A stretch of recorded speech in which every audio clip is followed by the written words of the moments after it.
Welcome back to Dr. Nick Lenz's Doctor Who Reviews, episode 22. Yeah, I'm sorry for the fact that this one, basically, I haven't done one of this one in 5 months. Well, I did have one sitting on my thing to watch, but it just didn't cross my mind to get a chance to watch it. It was only one. But I have 3 now. And this one here, I actually did ask for Christmas, but didn't get it. Excuse me. Now, this was released on DVD 2 months ago. It's a classic Doctor Who story, and it's from Patrick Troughton's era for Doctor Who. Yep. Now, the thing is, this one, prior to this release, it's one of those lost episode type of things where, like, almost the entire thing is lost except for one episode. 1 out of 7. What was this one? The Evil of the Daleks, released in 1967. Now, here's some interesting things with this one. Number 1, it's the last appearance of Daleks for 10 years in Doctor Who. They will return again to the Day of the Daleks during the Third Doctor's era. Second, it's the first appearance of Victoria. Yep. Third, it's the final episode. It's the final story of the very first year of Patrick Troughton's run for Doctor Who. Yes, the end of his very first year for the show. This one picks up where this one leaves off, Faceless Ones. I did review this one a while ago, I think. It was one of my first reviews, I think it was. Excuse me. I think it was... I reviewed this one back in May. Yeah, back in episode 6 I reviewed this one. And now, Evil of the Daleks is the next immediate story of this one. And this one here picks up right where this one left off. Now, the Doctor and... Now, the first plot thread is some of the plot threads here. And they try to track down who took TARDIS. They meet some very shady people. I should point out that I did watch this whole thing with the animation restoration, all 7 episodes. And by the way, despite the fact this being 7 episodes, you know how long this is? Almost 3 hours. Yeah, this was freaking long. Oh my gosh, it was like 2 hours and 57 minutes this damn thing was. It is by far, of all the ones I've reviewed so far, probably one of the longest ones I have ever reviewed so far. So, they track it down to a guy at a mansion named Waterhouse, who suspiciously is dressed like from the Victorian era and sells items in the 1967. But he doesn't understand certain terms, certain slang of the 1960s, like saying the word okay. Apparently, he doesn't understand that it means just yes. All right, whatever. And then he unlocks a door behind a bookcase, standard fictional villain, though he's not actually the villain, mind you. He opens the door up and we see alien technology. Now, it's not revealed who exactly is behind this until about 3 episodes in when it's revealed to be this is Dalek technology. You might think, oh, did he contact a Dalek at some point? No. As time goes on, he's not the one who contacted him. It was actually somebody else that he works for.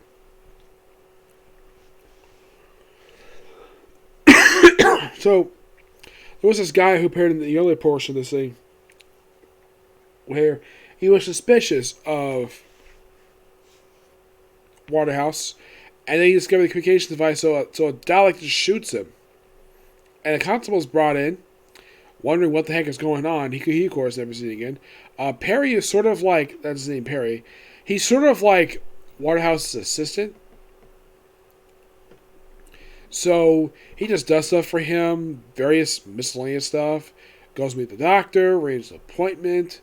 And apparently Jamie is a good ladies' man. Because he hits out Grail with the ladies. But he doesn't find much of anything at all. Then, of course, they go to the house. And then, of course, they're there. Of course, against the room. And then they're knocked unconscious by a gas. And then when the Doctor and Jamie wake up... By the way, the TARDIS is absent throughout a good majority of the story. I mean, you see it briefly at the beginning. And then it's absent until, like, the very last episode. Because somehow it got transported to Skaro. Yes. Yeah, that's a little strange little fun fact for you. It's the first appearance of Scarro in Doctor Who in quite some time.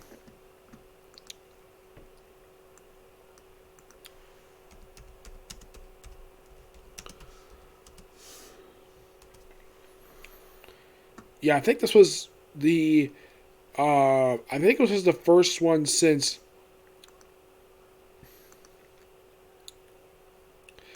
I believe correctly. I think this was the first time since the debut story that we had an appearance by Scarro. And of course, after the story, it would appear four more times. Four times. It returned Genesis Daleks, Destiny Daleks, to look completely different, and the opening two episodes of Peter Capaldi's last year as a Doctor. And that was the last time anybody saw Scarro. Surprisingly. So, when Doctor ends up in the past, he's dragged back to 1866, which is 1 year after the U.S. Civil War in Victoria, England. And it turns out, though, that Waterhouse is just a lackey for somebody else. And we see also painting in, supposedly, his house. Well, we're like, who is that? That was Waterhouse's late wife. And his daughter is a spitting image of his wife. Okay, this actually is somewhat true in real life.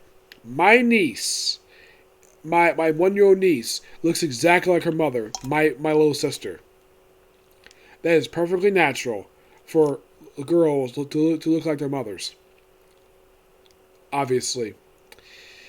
Then, of course, like, okay. And, of course, Jamie, when he sees the painting, like, oh, she must have been a very, basically, he's like, oh, basically, she must have been a very lovely woman. And the maid's like, yeah, she definitely was. And then it takes them a while to finally meet Victoria. Yeah, pretty much, this is her first appearance in Doctor Who.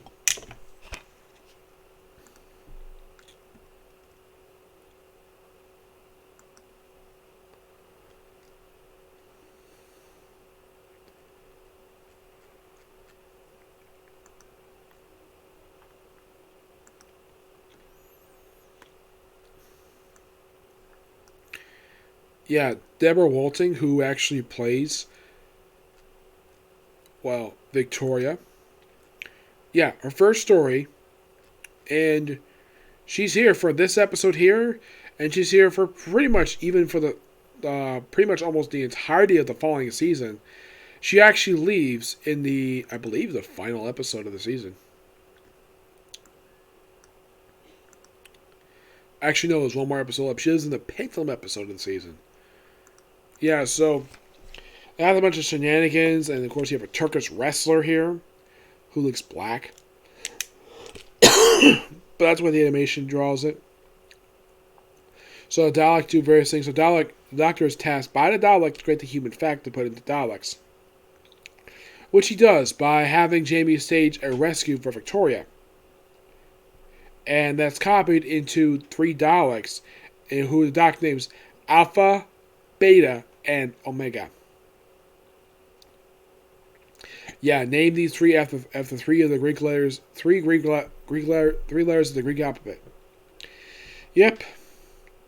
So after a bunch of running around, Victoria basically, well, part of her rescue, she was told to come out of her room, say who she is, and go back to her room. It was just basically dragging along here at that point. Then, of course, finally we go to Scarro, which Dr. Jamie go there with Victoria's father, who at one point was whacked in the head by a scientist. The scientist was later killed. I believe Turkish Russia was also killed here too. Like almost all the humans who are not the Doctor, Jamie, and Victoria. All the human characters are mostly killed off except for about 3 of them. The maid herself is not confirmed that she died. I know that the Master's wife, I believe her name is Ruth Maxwell, yes.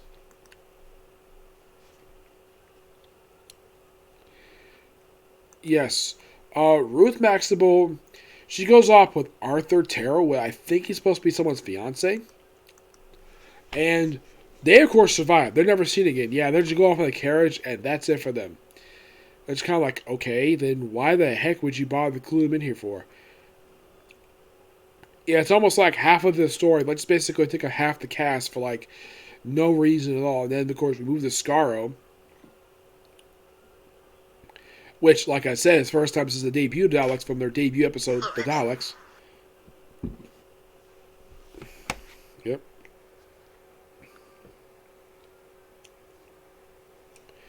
So they go to Scarro, and then, of course, the Doctor, after sneaking about, runs into a friend of his. Well, one of the Daleks. He finally meets up with, you see the cover, the Emperor of the Daleks. One of 3 times he's ever appeared on television. Next time you see him after this is when he pops up. Well, there was an imposter Emperor, but his next actual appearance after this very story will not be until the 2-part finale for Series 1 for the new Doctor Who. That's when he finally returns, and he looks completely different. And by the way, the Emperor Dalek is huge. He is like the equivalent of basically a 2-story house. He's bigger than all the rest of the Daleks. Of course, the Daleks, thanks to the Doctor introducing the human factor, start a civil war, and the Daleks pretty much destroy themselves. And he thinks, oh yeah, that's the last of Daleks. Well, for 10 years, actually. That's thanks to Terry Nation, basically, stepping away to get the reason why that he has to step away, which I'll get to in a minute. But this one, really good. I give this one roughly a 10 out of 10. The ending of this will lead into this very awesome story right here, The Tomb of the Cybermen. Yep, that's what it leads into. Yeah, but you're probably curious, though. Why the heck did it take the Daleks 10 years to return? Well, there was a reason for that. That was because the creator, Terry Nation, wanted to create a spin-off from them in the U.S. Because Dalek Mania was very popular in the 60s, from what I've heard. And it seemed like it didn't go too well. There's not much information I've heard about this potential Dalek spin-off. That's the reason why they also, at this point, decided to discontinue distributing Dalek stories at this point in time. So, like I said, it took until Day of the Daleks, which was a 3rd Doctor story. I believe it was his... If I remember correctly, I believe it was his during his 2nd year of the show. Maybe his 3rd. Yeah, I think it was his. Yeah, it was the start of his 3rd season of the show, and the Daleks themselves appear 2 more times in his era, and then, like, because of the fact they won't overexpose Daleks too much, each of the Doctors since then have had very limited amount of appearances of the Daleks. 3rd Doctor counted them 3 times, which I covered one of them. Death to Daleks. Tom Baker counted them twice, and that was it. And for the next 3 Doctors, Peter Davison, Colin Baker, and Sylvester McCoy all count them once apiece. Because limited time, basically, around the air. That was mainly the reason for it. And in the case of the 8th Doctor, they kind of basically appeared in a voiceover, brief cameo in the movie. And if you're curious, though, did they appear in any audio dramas for the 8th Doctor? I have no idea. So, they finally did return in Dalek. I believe it was the 3rd episode of Christopher Eccleston's run, and then they've returned for the finale for Series 1. And then he appeared 6 times in Tennant's run for the 11th Doctor, which I pretty much covered some of their appearances. No, actually was Simon covered the appearances. In the 11th Doctor, which is Matt Smith, they appeared like 5 times. And they countered Peter Capaldi's daughter 3 times, and 13th Doctor 3 times. All in specials for some reason. Never counted the main season for some reason. Yeah, I don't know what was the reason for this. Yeah, as far as I can tell, there's just no explained reason why the heck it's like that, but that's basically where it is when it comes to Jodie Whittaker. I've enjoyed some of the stuff basically she's had, but I will probably review her stuff in the future. Probably, yes. Okay, so that's it for review. Next one's going to be a comic corner. And probably like one more after that. That'd be pretty much it for video's sake, okay? Thanks video. Bye.